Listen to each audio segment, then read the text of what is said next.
Archon Velethnar stood at the center of the War Council chamber. The room was massive. Holographic displays floated in the air around him. Each display showed maps of star systems, fleet positions, and enemy strength reports. He was the supreme commander of the hegemony's 4th expansion fleet. He had conquered 43 species in his long career. Not one of them had lasted more than a single rotation against his forces. Today, they would discuss the humans. The Valorian hegemony had ruled this part of the galaxy for 10,000 years. They had brought over 200 species under their control. Some had surrendered peacefully. Most had fought and lost. The hegemony's method was simple. They arrived with overwhelming numbers. They crushed all resistance. They absorbed the conquered into their empire as workers and soldiers. It had worked every single time. The humans were different. They were a young species. They had only recently discovered faster-than-light travel. They controlled a small cluster of colonies on the edge of explored space. When the hegemony demanded their surrender, the humans had said no. Velethnar found this amusing. "Show me the numbers," he said. His voice echoed in the chamber. A holographic display expanded before him. The data was clear. The hegemony had committed 12,000 warships to this campaign. The humans had 340. The hegemony had 180 million ground soldiers ready for deployment. The humans had approximately 2 million defenders across all their worlds. The officers around Velethnar began to laugh. Admiral Kethvor, his second-in-command, shook his large head in disbelief. "This is not a war," Kethvor said. "This is an execution. We outnumber them in ships by 35 to 1. Our ground forces outnumber theirs by 90 to 1. They cannot win. It is mathematically impossible." The other officers agreed. They discussed how quickly the campaign would end. Some said 3 rotations. Others said 6 at most. They talked about the humans as if they were already defeated. They made jokes about human weakness. But one voice did not join the laughter. In the corner of the chamber stood a Telkari scout named Veth. He was small compared to the others. His species had been conquered long ago. Now they served the hegemony as scouts and spies. Veth had been sent to observe the humans 6 cycles ago. He had returned with strange reports that nobody wanted to believe. "Permission to speak, Archon," Veth said quietly. Velethnar looked at the small creature. "Speak. I have seen the humans fight," Veth said. "The numbers do not tell the full story." Admiral Kethvor made a sound of disgust. "You fought a small skirmish. You lost 3 ships to their 2. That means nothing." "It means everything," Veth replied. His voice trembled slightly. "When we destroyed their first ship, the second did not retreat. It flew directly at us. The crew knew they were going to die. They knew it with certainty, and they came anyway." "Desperation," another officer said. "All species fight harder when cornered." Veth shook his head. "No, you do not understand. They were not desperate. They were smiling. I saw the transmission before they died. They were smiling and laughing. One of them waved at our ships. They welcomed the death. They chose it." The chamber fell silent for a moment. "I boarded one of their damaged stations," Veth continued. "I found a human soldier still alive. He had lost both legs. He was bleeding on the floor. He should have been begging for mercy. Instead, he attacked me with a piece of broken metal. He nearly killed me before he finally died. And the whole time, he was laughing." Velethnar studied the small scout. He could see the fear in Veth's eyes. It was real fear. Deep fear. The kind that changes a being forever. "What are you suggesting?" Velethnar asked. "I am suggesting caution, Archon. I am suggesting that these creatures are not like the others we have conquered. There is something wrong with them. Something broken in their minds. They do not fear death the way other species do." Admiral Kethvor stepped forward. "This is foolishness. Every species fears death. It is the most basic instinct in the universe. The humans are no different. They are simply brave. Bravery disappears when you are truly outnumbered. When they see our full fleet, they will surrender or die." The other officers nodded in agreement. Velethnar considered both arguments. He had built his career on careful planning, but he had also learned to trust the mathematics of war. And the mathematics were clear. No species had ever won against such odds. The humans would be no different. "Prepare the fleet," he commanded. "We move on the human territories in 10 cycles. This war ends quickly." The officers bowed and left to carry out his orders. Only Veth remained. Archon, the scout said one last time. Please. I have never been afraid of an enemy before. I am afraid of these creatures. Velethnar looked at him coldly. Your fear has been noted. Return to your duties. As Veth left, Velethnar turned back to the holographic displays. 12,000 ships. 180 million soldiers. Against a handful of primitive colonies. This would be over soon. A communication officer approached him. Archon, we intercepted a human transmission. It appears to be from their military command. Play it. The speaker crackled to life. A human voice filled the chamber. It was calm and steady, almost amused. Let them come. We have been waiting for something like this. The transmission ended. Velethnar stared at the speaker for a long moment. Then he laughed and walked away. What could they possibly be waiting for? They were already dead. They simply did not know it yet. In the darkness of space, the hegemony fleet began to move. 12,000 ships, the largest invasion force in 100 years. They carried death and conquest to the stars, and somewhere in a small cluster of colonies, the humans watched them come, and they smiled. The hegemony fleet emerged from hyperspace like a swarm of metal insects. 12,000 ships spread across the darkness. They blocked out the distant stars. They filled every scanner with countless signals. It was the most terrifying sight any enemy could witness. Archon Velethnar stood on the bridge of his flagship, the Eternal Dominion. He expected to see the human fleet already running. He expected panic and chaos. He expected easy victory. What he saw made him pause. The human ships were arranged in a thin line across the Meridian Nebula. There were only 218 of them. They looked tiny compared to the hegemony vessels. Their formation made no sense. It was too thin, too weak. Any competent commander would know that such a formation would be destroyed in minutes. Yet they were not moving. They are holding position, Admiral Kethvor reported. They are not retreating. Perhaps they are frozen with fear, another officer suggested. It happens sometimes. Velethnar studied the human formation. Something felt wrong. These creatures had refused to surrender. They had sent that strange message about waiting.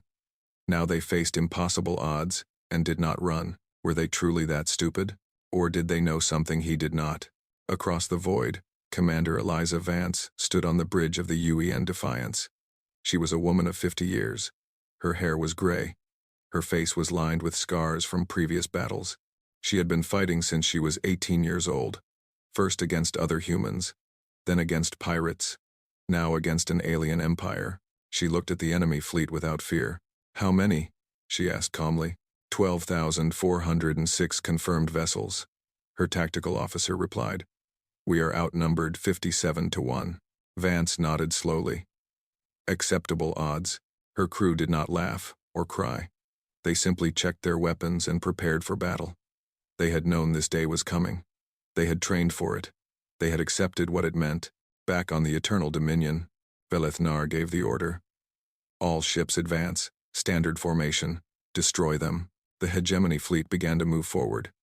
It was like a wall of steel pushing through space. Their weapons charged. Their shields activated. Victory seemed certain. Then the humans attacked. They did not wait for the hegemony to reach them. They flew forward at full speed. Their ships dove directly into the approaching wall of enemies. This made no sense. They should have tried to stay at range. They should have used the nebula for cover. Instead, they flew straight into certain death. The first human ships reached the hegemony line and did not slow down. They weaved between the larger vessels like insects. They moved faster than anyone had expected. They targeted engines and command bridges with perfect accuracy. One human destroyer flew directly through the hangar bay of a hegemony cruiser. It exploded inside the enemy ship and destroyed it completely. Velethnar watched in confusion. What are they doing? They are throwing away their lives. They are taking us with them, Kethvor said quietly. His voice had lost its confidence. A hegemony battleship reported that 3 human vessels had attached themselves to its hull. Before anyone could respond, all 3 detonated their reactor cores. The battleship broke apart in a massive explosion. The humans were using themselves as weapons. On the Defiance, Vance watched the battle unfold. Her ship shook as enemy fire struck the shields. Around her, human vessels were dying. But so were enemy ships. Many enemy ships. The Resolute is down, an officer reported. The Vengeance is requesting permission to ram the enemy flagship. Vance considered this. The Vengeance was badly damaged. It would not survive much longer anyway. Permission granted. Tell Captain Morrison he has done his species proud. Across the battle, the damaged destroyer Vengeance turned toward the Eternal Dominion. Its engines were failing. Atmosphere leaked from a dozen holes in its hull. The crew was mostly dead, but Captain Morrison was still alive, and he had one last order to give. All hands. This is the captain. It has been an honor. See you on the other side. The Vengeance accelerated. Enemy fire struck it from all directions. Pieces of the ship broke away, but it kept coming. On the bridge of the Eternal Dominion, officers began to panic. It is going to hit us. All batteries focus on that ship. The Vengeance took hit after hit. It was burning. It was dying. But it did not stop. Velithnar watched in horror as the human ship came closer and closer. At the last moment, his helmsman managed to turn the Eternal Dominion slightly. The Vengeance missed the bridge by a few hundred meters. It struck the lower hull instead. The explosion tore through 17 decks. The Eternal Dominion survived. But it would never be the same. For 3 hours, the battle continued. The humans lost over 40% of their ships. They should have retreated. Any other species would have retreated. Instead, they fought harder. Dying ships broadcast messages to their enemies. Some were songs, some were laughter, some were promises that more humans would come to finish the job. One human pilot, her ship disabled and drifting, spent her final moments transmitting the locations of every hegemony command ship she could identify. She died still talking. When the battle finally ended, the humans had lost 93 ships. The hegemony had lost 812. 3 fleet admirals were dead. Dozens of command ships were destroyed or damaged beyond repair. Velithnar stood on his damaged bridge. He looked at the reports. He could not believe what he was seeing. The humans had lost more ships in terms of percentage, but they had hurt his fleet badly. They had hurt it in ways that would take months to repair. For the first time in his long career, Velithnar ordered a retreat. He told himself it was only temporary. He told himself they would return with more ships. He told himself the humans had simply been lucky, but deep in his heart, a small voice whispered the truth. The Telkari scout had been right. There was something wrong with these creatures, something terrifying. They did not fight like soldiers. They fought like death itself had chosen them as its champions. And somewhere in the wreckage of the battle, the surviving human ships regrouped. They counted their dead. They mourned briefly. Then they began to prepare for the next fight. They knew the hegemony would return. They were counting on it. Sub-Commander Thrix had never seen a planet so ugly. Kareth 7 was nothing but brown rocks and gray mountains. The sky was the color of rust. The wind carried dust that scratched against his armor. He did not understand why anyone would fight for such a place, but the humans were fighting for it, and his job was to kill them. The hegemony had landed 50 million soldiers on this world. The humans had only 400,000 defenders. The math was simple. 125 soldiers against every one human. This would be over quickly. That was what his commanders told him. That was what he believed. That was before he met the humans in battle. Thrix led a battalion of 3,000 soldiers into the mountains. Intelligence said there was a small human outpost there. Maybe 100 humans. Maybe less. His orders were simple. Find them, kill them, move on to the next target. The first sign of trouble came after 2 hours of marching. One of his soldiers disappeared, just vanished from the line. They found his body 10 minutes later. His throat had been cut. There was no sign of who had done it. Then another soldier disappeared. And another. Thrix ordered his troops to form defensive positions. They scanned the rocks around them. Their sensors showed nothing. Their eyes saw nothing. But somewhere in those mountains, humans were watching them. The first shot came from above. A single bullet. It struck the soldier next to Thrix directly in the head. The second shot came from a different direction. Then a third. Then a fourth. The humans were everywhere and nowhere. Thrix ordered his troops to return fire. They blasted the rocks with plasma and missiles. They destroyed entire mountainsides. When the smoke cleared, they found no bodies, no blood, nothing. But then the humans attacked for real. They came from holes in the ground. They came from cracks in the rocks. They came from places that should have been impossible to hide. There were only 12 of them. 12 humans against 3,000 hegemony soldiers. The battle lasted 20 hours. Thrix would never forget what he saw. He watched a human soldier take 7 shots to the chest and keep fighting. He watched another human pull the pin on an explosive device and tackle 3 of his soldiers, killing all 4 of them. He watched a human woman with a missing arm beat one of his men to death with a rock. They did not surrender. They did not run. They did not scream for mercy. They just kept fighting until they could not move anymore. And even then, some of them crawled toward his soldiers, trying to do more damage with their dying breaths. When it was finally over, all 12 humans were dead, but so were 2,953 of his soldiers. 12 humans had killed almost 3,000 hegemony troops. Thrix sat among the bodies and tried to understand. He could not. This was not war. This was madness. The reports from other battlefields were just as bad. Everywhere across Kareth 7, the pattern repeated. The humans were outnumbered. They died, but they took massive numbers of hegemony soldiers with them. And then, the psychological warfare began.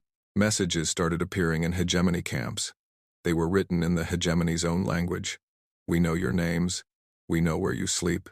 You will never leave this planet alive. Soldiers began to find small objects in their tents, human religious symbols, photos of human children, notes that said this belonged to someone you killed. They had a family. Do you? Morale collapsed. Soldiers refused to patrol at night. Some refused to leave their bases at all. The humans were inside their heads. The hegemony commanders decided to interrogate a captured human. They wanted to understand what made these creatures fight so hard. They wanted to find a weakness they could exploit. The prisoner was a young female. She was wounded in several places. She had been fighting for 3 days without rest before they finally captured her. She should have been broken. She was not broken. The interrogator asked her why she fought. Why did the humans resist when victory was impossible? Why did they throw away their lives for nothing? The humans smiled at him. It was not a friendly smile. You think this is impossible? She said. You think we cannot win? Let me tell you something about my species. We have been fighting each other for 10,000 years. We invented 100 different ways to kill. We burned our own cities. We poisoned our own lands. We created weapons that could destroy our entire planet. And we survived all of it. She leaned forward as much as her chains allowed. You think you are scary? You are just new. You are just another enemy. And we have beaten every enemy we have ever faced. Not because we are stronger, not because we are smarter, but because we never stop.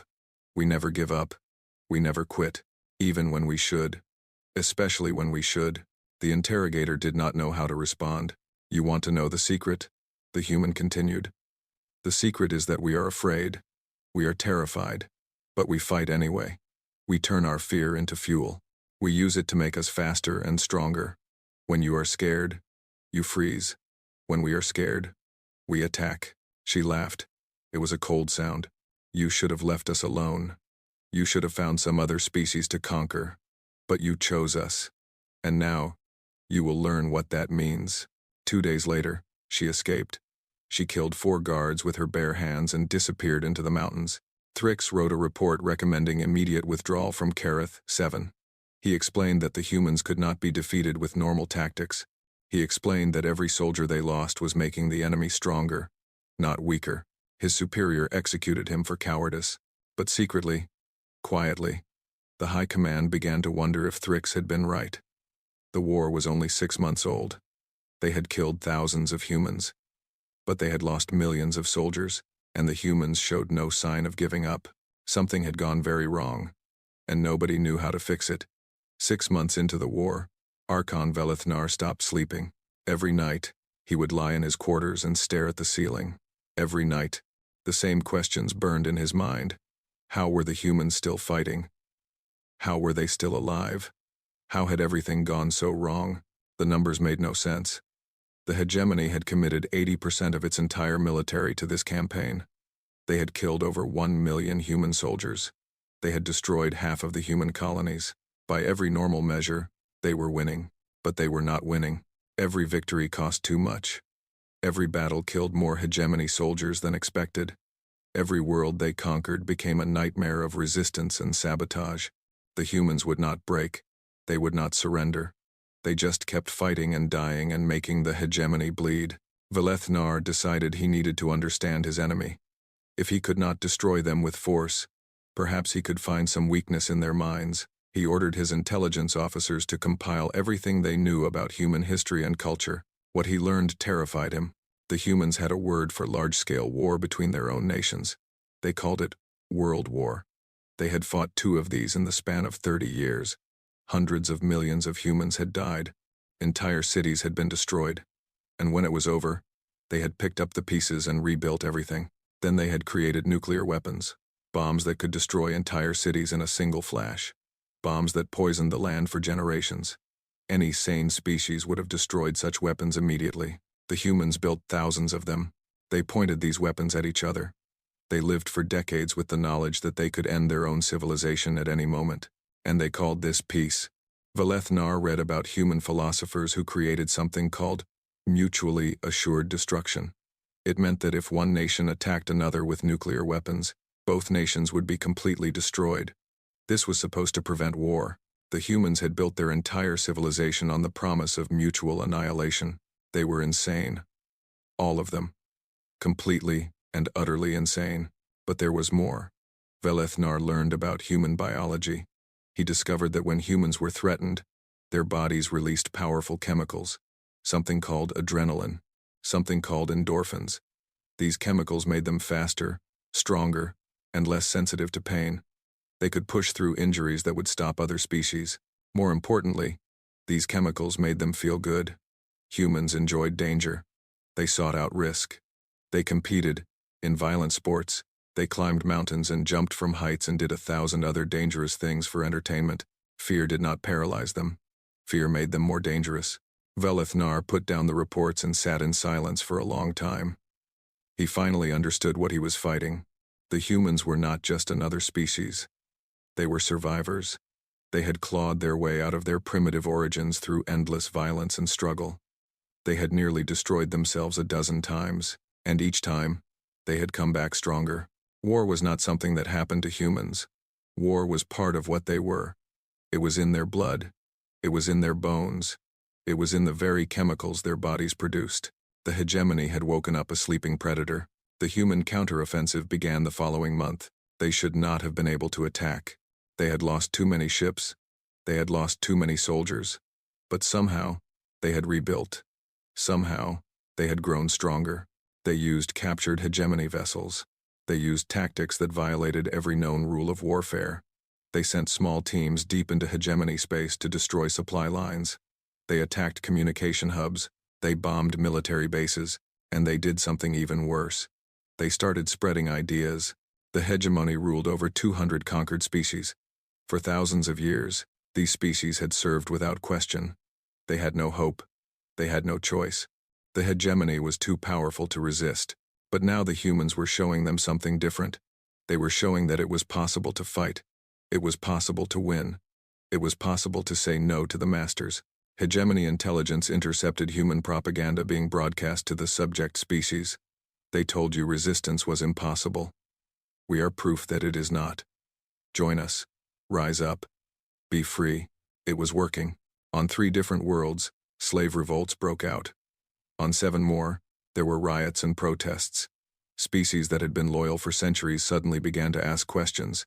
If the humans could fight, why could they not?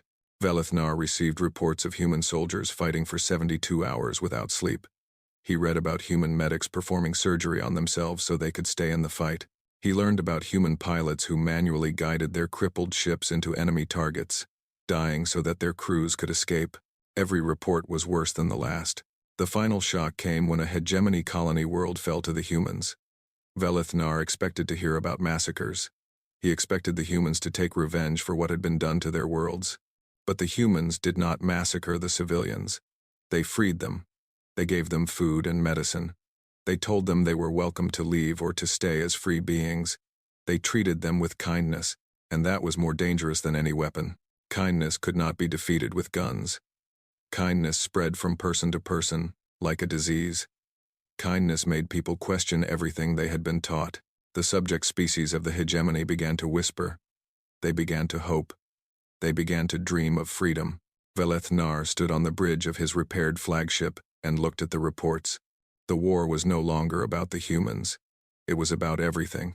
If the humans won, the entire hegemony would collapse. Every slave would rise up. Every conquered world would rebel. He had started this war thinking it would be quick and easy. Now he realized he might have started the destruction of everything his people had built, and somewhere in space, the human fleet grew larger. Defectors brought them new ships. Freed slaves brought them new soldiers. The small species on the edge of the galaxy was becoming an army. They were coming for the hegemony, and nothing was going to stop them. 1 year after the war began, the human fleet arrived at the hegemony homeworld. Archon Veleth Nar stood on the observation deck of the Grand Palace and watched them come. Behind him, the leaders of his people argued and screamed. Some wanted to fight. Some wanted to run. Some had already accepted defeat and were begging for mercy. Veleth Nar ignored them all. He could not look away from the ships. The intelligence reports had said the humans had maybe 50 vessels left. After a year of brutal warfare, that was all they should have been able to field. 50 ships against the defenses of the homeworld. It would have been a final, desperate gesture. But the humans did not have 50 ships. They had 2,000. Slave revolts had given them new crews. Defecting species had given them new vessels. Captured hegemony ships had been repaired and turned against their former masters. The tiny human fleet had become an armada, and they were not alone. Flying alongside the human vessels were ships from 3 different species: the Telkari, the Vrexan, the Koloth. All of them had been loyal servants of the hegemony for centuries. All of them had risen up when the humans showed them it was possible. Veleth Nar had started this war to conquer a small species. Now that small species had come to end his entire civilization. A communication request appeared on the display. It was from the human flagship. The ship was called Hope. Veleth Nar found this amusing in a bitter way. Hope was exactly what his people were losing. He accepted the communication. The face of Admiral Eliza Vance appeared on the screen. She looked older than she had a year ago. Her hair was whiter. Her face had new scars. But her eyes were the same. Calm, steady, utterly without fear. Archon Veleth Nar, she said. We have come to offer terms. Terms. Veleth Nar repeated. You are offering me terms? Yes. Complete dissolution of the hegemony. Freedom for all subject species. War crimes tribunals for those responsible for atrocities. In return, we will not destroy your homeworld. Your people will be allowed to live in peace. The leaders behind Veleth Nar exploded in anger. How dare these primitive creatures demand such things? The hegemony had ruled for 10,000 years. They would never surrender to animals. Veleth Nar raised his hand for silence. He looked at the human admiral for a long moment. And if we refuse, then we will take your world by force. It will be bloody.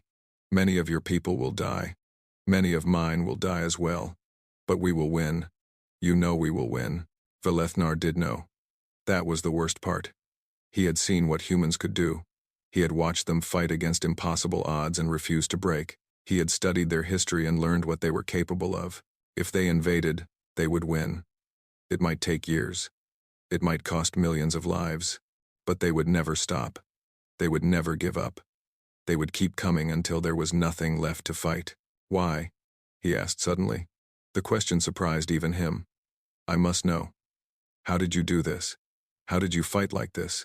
We had every advantage. We outnumbered you in ways that should have made victory certain. How did you win? Admiral Vance was quiet for a moment. Then she spoke, and her words were broadcast not just to Veleth Nar, but to every ship in the hegemony fleet. You looked at us and saw a small species on the edge of the galaxy. You counted our ships and soldiers and thought you knew our strength, but you never understood what we are. She leaned forward slightly. We are the species that crawled out of the mud and looked up at the stars and said those are ours. We are the species that burned our own world and rebuilt it with our bare hands. We have practiced war on ourselves for thousands of years. We have killed each other in numbers that would horrify you. And we survived all of it. Her voice grew harder. You did not invade a civilization. You woke up a species that had almost forgotten how good it is at this. We had been at peace for generations. We had started to believe that we had moved beyond violence. Then you came. You reminded us what we really are. She paused. We are survivors. We are fighters. We are the children of a world that tried to kill us every single day, and we are still here. We will always be here. No matter what you do to us, no matter how many of us you kill, we will keep coming. We will never stop. We will never surrender. Because that is what we are. That is what we have always been. Velethnar listened to every word. He felt something he had never felt before in his long life. He felt small. His species had built an empire that spanned the stars. They had conquered 200 worlds. They had believed themselves to be gods, and these creatures from a single small planet had brought them to their knees. You should have left us alone, Vance finished. But you did not. And now you will face the consequences. The communication ended. Velethnar turned to face the leaders of his people. They were silent now. The anger had drained from their faces. They looked old and tired and afraid. He thought about fighting. He thought about ordering his remaining ships to attack. He thought about going down in a blaze of glory. But what would be the point? The humans would win anyway. They would just take longer to do it. More of his people would die. More suffering. More pain. And the same ending. Accept the terms, he said quietly. The leaders stared at him in shock. But nobody argued. They had all seen the human fleet. They had all heard the Admiral's words. They knew the truth. The hegemony was finished. The surrender was signed 3 hours later. Across the galaxy, the news spread like fire. The invincible hegemony had fallen. The humans had won. On 100 worlds, slaves threw off their chains. They danced in the streets. They wept with joy. They spoke the names of the humans like prayers. The creatures from the edge of the galaxy had set them free. Velethnar watched the human ships land on his world. He watched their soldiers walk through his streets. They were smaller than his people. They were weaker. They lived shorter lives. But they had won. A young human soldier approached him. She was barely an adult by their standards. She held out a container of water. You must be thirsty, she said. It has been a long day. Velethnar took the water. He looked at the young soldier. He remembered what the interrogated prisoner had said. He remembered the fear in the Telkari scout's eyes. He remembered every impossible thing the humans had done. Are you not afraid of me? He asked. My species tried to destroy yours. The soldier shrugged. You lost. What is there to be afraid of? She walked away to help with the relief efforts. She did not look back. Velethnar stood alone in the ruins of his empire. He finally understood what had made the humans so terrifying. It was not their ships or their weapons or their tactics. It was not their anger or their courage or their willingness to die. It was their absolute certainty that they would win, their complete refusal to accept defeat, their willingness to pay any price for victory. They had been forged by struggle. They had been shaped by suffering. They had been tested by their own violent history, and they had emerged as something stronger than any empire. The gods had not made them. They had made themselves, and the galaxy would never be the same.